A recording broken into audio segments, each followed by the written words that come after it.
Kini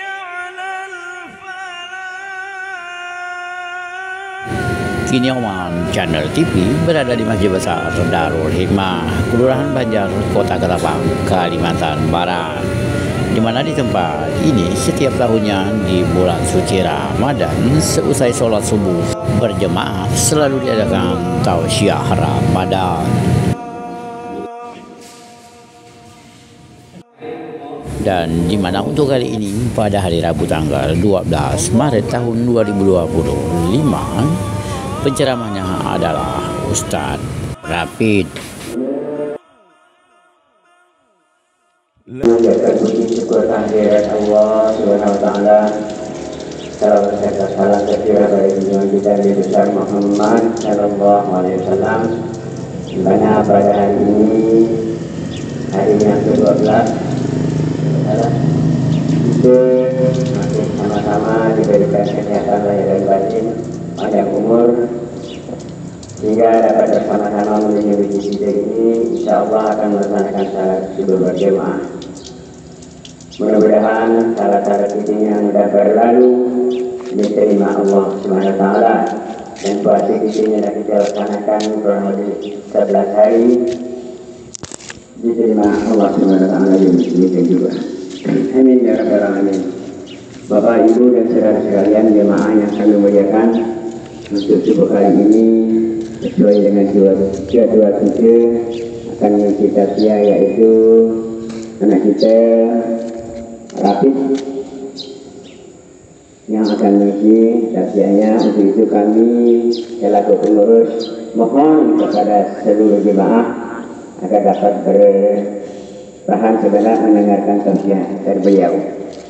Atas kesediaan, sebelum sesudahnya kami ucapkan terima kasih. Wabillahi taufiq wal hidayah. Wassalamualaikum warahmatullahi wabarakatuh. Para hadir, para sesepuh maupun yang disebutkan, para kiai, para habaib, para asatidz, para tuan-tuan guru, wabil khusus kepada pengurus masjid kita, ketua masjid kita. Ini sirrun minal asrar, dari rahasia. Kata Imam Al-Ghazali, kalau kalian hendak melaksanakan sholat subuh, kalau bisa itu surahnya pakai dua alam. Alam apa? Bukan alam arwah, bukan alam kubur, bukan. Dua alam. Alam yang pertama adalah alam nasyrah, yang kedua adalah alam taro. Alam taro kaifa fa'ala rabbuka bi ashabil fil. Man qara'a alam falaysa lahu alam. Siapa orang yang membaca dua alam ini, kata Imam Al-Ghazali dalam kitabnya, maka dia tidak akan terkena penyakit Pak Bu. Nah, makanya ini pasti harus terus didawamkan. Makanya tadi kami baca alam nasyrah sama alam taro. Kalau bisa dua-duanya qobliyah subuh, alam nasyrah laka sadruhu bu'ana anka wizraka alladhi anqadha dhahrak. Rakaat keduanya alam taro kaifa fa'ala rabbuka bi ashabil fil. Kata Imam Ghazali, kalau orang terus mendawamkan membaca bacaan itu, surah yang dua tadi di setiap subuhnya, maka insyaallah orang tersebut akan dihindari dari penyakit. Amin ya rabbal alamin. Salawat bertangkaikan salam terus tercurahkan kepada junjungan kita baginda Nabi besar Muhammad sallallahu alaihi wasallam beserta keluarganya, para sahabatnya dan para pengikut-pengikutnya sampai akhir zaman. Dan mudah-mudahan Pak Bu, kita semuanya ini mendapatkan syafaatnya baginda Rasulullah. Amin ya rabbal alamin. Bapak Ibu yang dirahmati oleh Allah Subhanahu wa taala, baru kelihatan juga di depan saya guru saya juga. Nanti saya di chat beliau ngabar ibu saya. Ini guru saya juga di SMP Abu Puji. Nah, ini guru-guru saya. Mungkin ada guru-guru saya yang tidak kelihatan, biar saya sebut. Ada masalah ya. Mudah-mudahan Bapak Ibu semuanya diberikan kesehatan, keberkahan oleh Allah, sukses anak keturunannya, mudah rezekinya, dan paling penting ini adalah mudah-mudahan kita mati dalam keadaan husnul khatimah. Ala hadhihi niyyati shalihah. Al-Fatihah. Rahimakumullah. Bapak Ibu yang dirahmati oleh Allah Subhanahu wa taala, kalau mengenai tentang fadilah-fadilah puasa mungkin sudah disampaikan oleh para mubadir, para dai-dai ilallah di hari-hari kemarin. Maka pada kesempatan subuh yang berkah ini kami ingin mengutip sebuah kisah yang ada di dalam kitab tarikh, yang mana mudah-mudahan dengan kisah ini menjadi motivasi kita untuk istiqomah taat kepada Allah Subhanahu wa taala. Mau tahu ceritanya Pak Bu? Mau tahu kisahnya? Kira-kira ngantuknya ada ini. Mengantuk udahan. Bapak Ibu yang dimuliakan oleh Allah Subhanahu wa taala. Pada zaman dahulu Pak Bu, ketika Rasulullah sallallahu alaihi wasallam masih hidup, ada satu sahabat yang punya keistiqomahan kalau sholat di belakang Nabi Muhammad, sholat zuhur, sholat asar, sholat maghrib, sholat isya, sholat subuh, bukan hanya sholat Jumat atau sholat maghrib, 5 waktu. Sahabat ini punya kebiasaan keistiqomahan kalau sholat itu Pak Bu, beliau selalu di pojok bagian kanan. Nah, macam bapak yang di bagian kanan sana yang pakai kopiah putih tu, nah, mungkin ikut sahabat ini, ittiba kepada sahabat ini. Sahabat ini istiqomahnya kalau sholat di bagian kanan paling depan.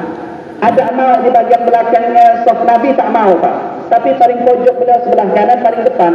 Namanya sahabat Sauban. Sahabat Sauban. Sampai suatu ketika Pak Bu, saya singkat saja. Suatu ketika Nabi Muhammad sallallahu alaihi wasallam hendak mendirikan salat subuh, beliau menyampaikan sebagaimana saya tadi luruskan, rapatkan safnya, sawu sufufakum, istaqimu yarhamukumullah. Makanya sunnah hukumnya kepada seorang imam itu untuk menyiapkan makmumnya dulu, dilihat dulu, kalau sudah rapi baru mulai. Karena punya keistiqomahan si sahabat Sauban ini di saf pertama dan paling ujung, paling pojok sebelah kanan Pak Bu. Ketika sahabat yang lain, sahabat Abu Bakar, Umar, Utsman, Ali dan sahabat yang mulia yang lainnya itu sudah menyusun saf, ada saf yang kosong Pak Bu, yaitu di pojok sebelah kanan, tempatnya safnya Sauban. Akhirnya ditanya oleh Rasulullah, aina Sauban? Mana sahabat Sauban? Kenapa dia tidak hadir melaksanakan sholat subuh ini?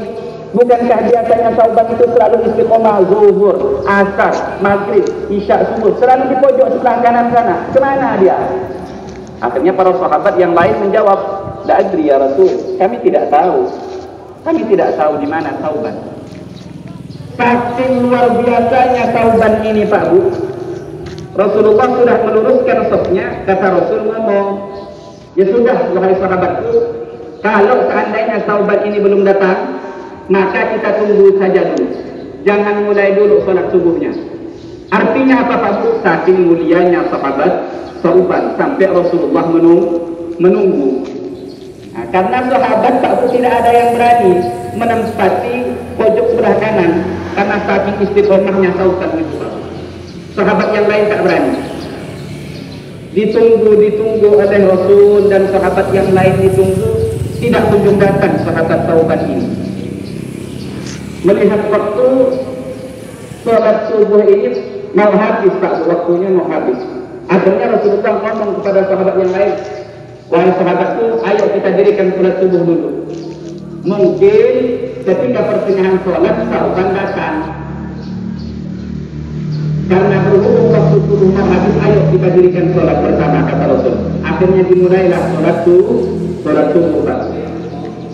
Setelah dimulainya sholat subuh, Assalamualaikum warahmatullah, Assalamualaikum warahmatullah.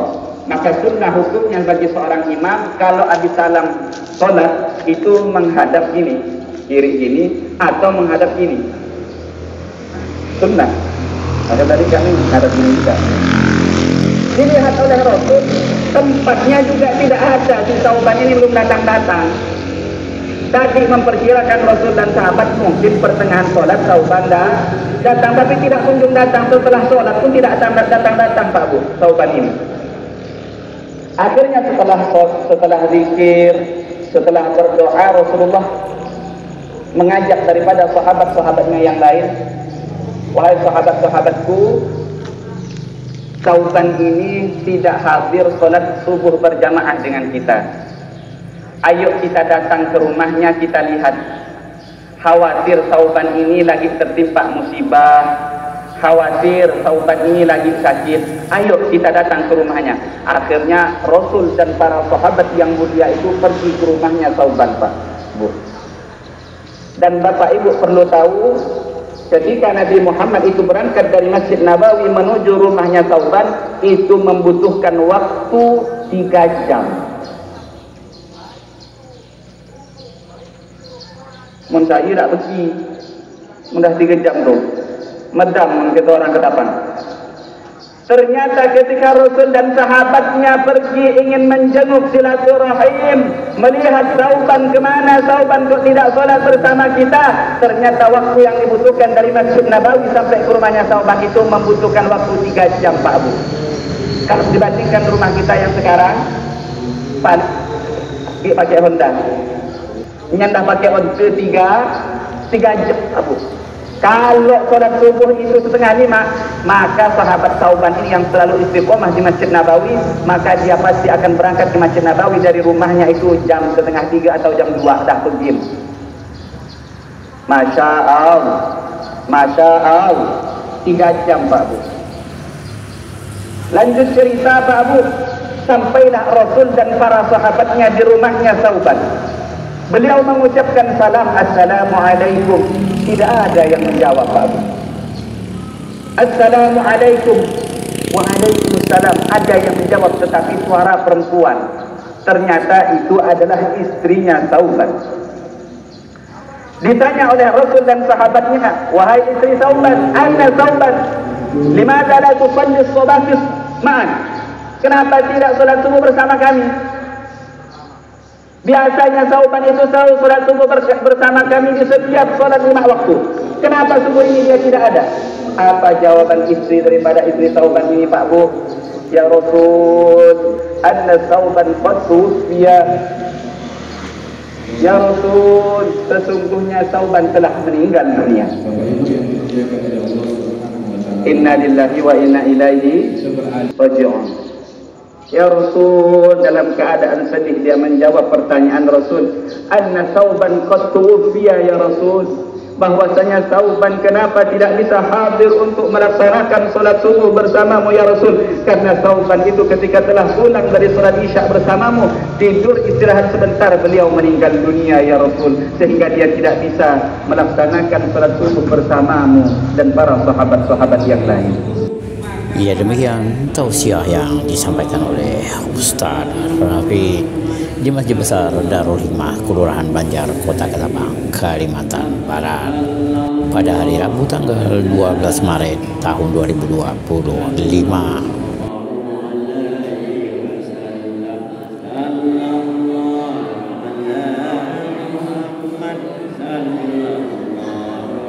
Sekian dan terima kasih. Wassalamualaikum warahmatullahi wabarakatuh. Dan jangan lupa untuk selalu mendukung Omak Channel TV dengan cara like, share, dan juga subscribe, serta juga komentarnya.